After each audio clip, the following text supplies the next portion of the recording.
ألم نجعل الأرض مهادا والجبال أوتادا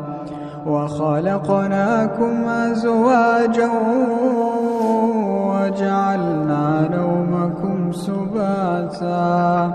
وجعلنا الليل لباسا وجعلنا النهار معاشا وبنينا فوقكم سبعا شدادا وجعلنا سراجا وهاجا وأنزلنا من المعصرات ماء ثجاجا لنخرج به حبا ونباتا